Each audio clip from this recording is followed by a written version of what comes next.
Que tengas buena vida, compadre.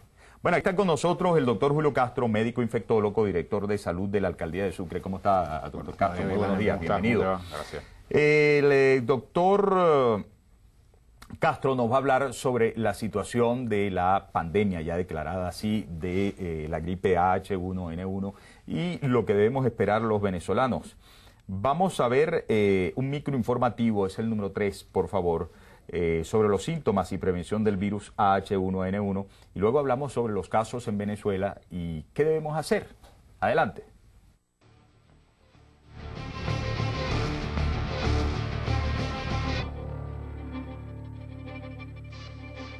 Virus H1N1. Los síntomas son letargo, fiebre alta, tos intensa, dolor de cabeza, falta de apetito, irritación de ojos y congestionamiento nasal.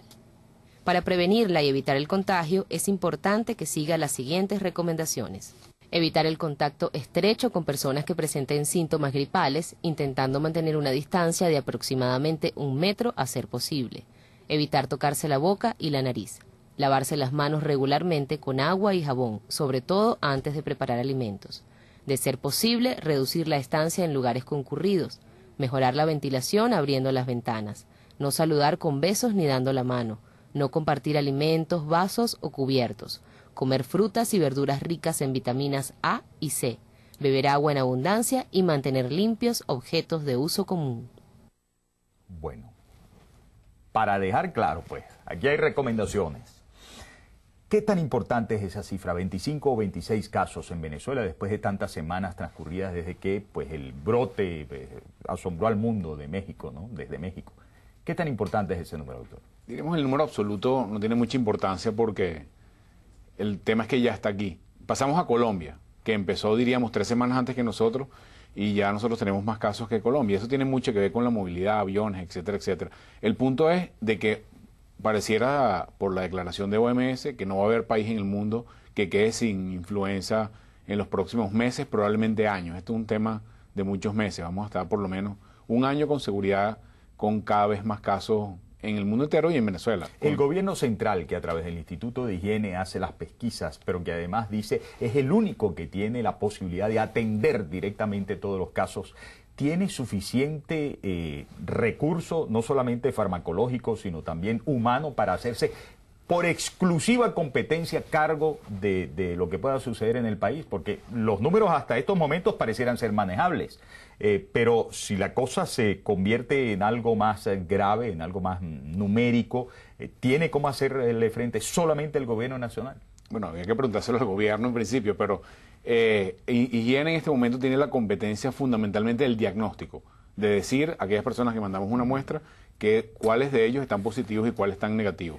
Eso no quiere decir que ellos manejan los casos fundamentalmente lo están manejando los distritos sanitarios, las gobernaciones, el gobierno central y eventualmente algunos médicos privados inclusive. O sea que, ¿qué es lo que pasa? Nadie puede estar preparado para una tasa de ataque masiva que calculamos alrededor del 30%. En algunos países como Estados Unidos decidieron en algún momento dejar de hacer examen a todo que tenía síntomas porque era imposible logísticamente. Si con 40 laboratorios en todo Estados Unidos dejaron de hacer pruebas a todos los que tenían síntomas porque no se daban abasto, es posible que esa situación llegue en algún momento a Venezuela y vamos a tener que hacer diagnósticos fundamentalmente clínicos. Eso no ha llegado todavía, pero hasta ahora el Higiene, diríamos, con un redoble de trabajo de su laboratorio de virología, ha mantenido la capacidad de hacer diagnóstico, pero hasta cuando llegue tendrá que decir el doctor Querales que lo diga, digamos, en términos de Pero volumen. sí hay otros laboratorios con capacidad de hacer el despistaje. En Venezuela no. En Venezuela el único capacitado para hacer el diagnóstico en RT-PCR, que es la técnica que recomienda OMS para el diagnóstico definitivo, es el Instituto Nacional de Higiene, y es una técnica muy compleja, ojo, además, requiere toda una infraestructura muy sofisticada para llegar a ese diagnóstico. Quizás el IBIC pudiera tener esa capacidad diagnóstica en un momento determinado, pero hasta ahora es solamente Instituto Nacional de Higiene. El fármaco, de lo que hayan conocido ustedes, sabemos que es muy difícil obtener información clara, precisa de parte del gobierno central, uno de los graves problemas que tenemos en el país, en el área de la salud y en todas las áreas.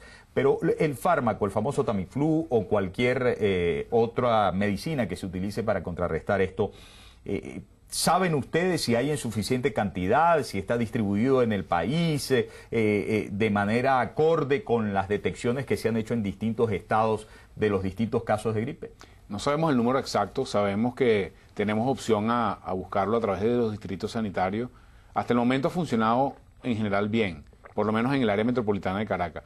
Pero con el decreto fase 6, que es una de las características de la OMS, ya hay una normativa muy explícita hacia los gobiernos de que ese medicamento debe transmitirse de las zonas centrales a las zonas periféricas para evitar el retraso en la entrega del medicamento. Eso es una de las características de la fase 6. Pero no saben ustedes si está ocurriendo o no. No, yo no lo sé, por lo menos en el área metropolitana de Caracas hemos tenido acceso al tratamiento, pero no sé si en Casigua el Cubo, en el estado Zulia, la gente que se puede infectar allá tenga acceso al tratamiento. En el área metropolitana, que es digamos, lo que a mí me toca por la parte personal, hemos tenido acceso al tratamiento, hay que llamar al distrito sanitario y ahí se obtiene el tratamiento.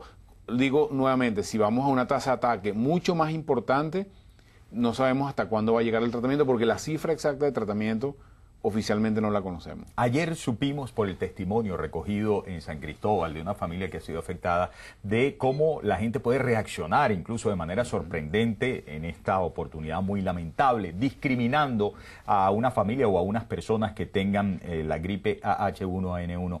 ¿Cuál es la recomendación a seguir para quien, no estando afectado, conozca que un vecino pueda tener la gripe y que le han mandado a su casa, por ejemplo, para que tenga su tratamiento y no caer en este tipo de conductas? ¿Cuáles cosas no se deben exagerar? ¿Cuáles cosas debemos tener claritas? Creo que un concepto primario es que la confidencialidad del estar enfermo sigue siendo una premisa básica en la atención médica. Eso es uno de los conceptos. A pesar de que en eso está incluido un tema ético de quién me puede infectar y quién no, lo más importante es que las personas que están infectadas deben confinarse a su casa. Quizás no es buena idea que las personas infectadas estén yendo al automercado, etcétera, etcétera. Busquen un familiar que haga las funciones, diríamos, sociales. Pero no hay ningún derecho alrededor de los vecinos, de alguna manera, para discriminar a esas personas que están infectadas, entre otras cosas, porque si la tasa de ataque va aumentando, es muy probablemente el vecino va a estar infectado en algunas semanas o meses. Entonces, es un tema de quién se infecta primero y quién se infecta después. Entonces, confidencialidad de los pacientes es muy importante. Los nombres de los pacientes han estado saliendo por la prensa, cosa, diríamos, que viola la confidencialidad del secreto médico. Y creo que es un tema de respeto social mutuo. No tiene sentido discriminación de ningún tipo, ni por razón social, política, y mucho menos porque esté enfermo o no esté enfermo. Eso... El tipo de contagio es importante en este momento tenerlo claro, ¿no? Ayer nos decía esta persona afectada, el señor Bello desde San Cristóbal, que la gente parece estar ignorante del hecho de que a más de 1,5 metros ya prácticamente pues el virus no tiene posibilidad de alcanzar a otra gente, que casi como que hay que estar en el mismo sitio y ser alcanzado por un estornudo, por el rocío de un estornudo, o el tema de el roce y luego uno llevarse las manos a las mucosas, a la nariz, a la boca, etcétera, etcétera. Hay un cuadrito que se esté repartiendo por las comunidades, no solamente en cuanto a las recomendaciones preventivas, sino al cómo actuar frente a la situación que pudiera quejar a cualquiera de nuestros familiares, a cualquiera de nuestros vecinos. No he visto mucha información sobre medidas específicas, por ejemplo, qué hacer en colegios, qué hacer en comunidades, qué hacer en hospitales. Nosotros, por ejemplo, en el Distrito Sucre hemos evaluado unos trípticos que se los damos a nuestros médicos de cómo actuar en nuestros ambulatorios y hospitales. Ayer elaboramos un documento para colegios y comunidades porque tenemos escuelas municipales, por ejemplo, y eso lo estamos tratando de distribuir. Tenemos dificultades para imprimir 200.000 panfletos, pero creo que esas medidas deben irse aclarando. ¿Cómo hace una comunidad con alguien que está infectado? ¿Cómo hace un colegio cuando alguien está infectado? ¿Cómo hace un hospital cuando está infectado? Porque las medidas no son exactamente iguales. El término de la distancia es importante. 6 pies o 2 metros es el área de contagio más importante. Por cierto, usted no se preocupe que está tosiendo, lo que pasa es que se me fue por el camino viejo un poco de agua, porque usted está a menos de 2 metros.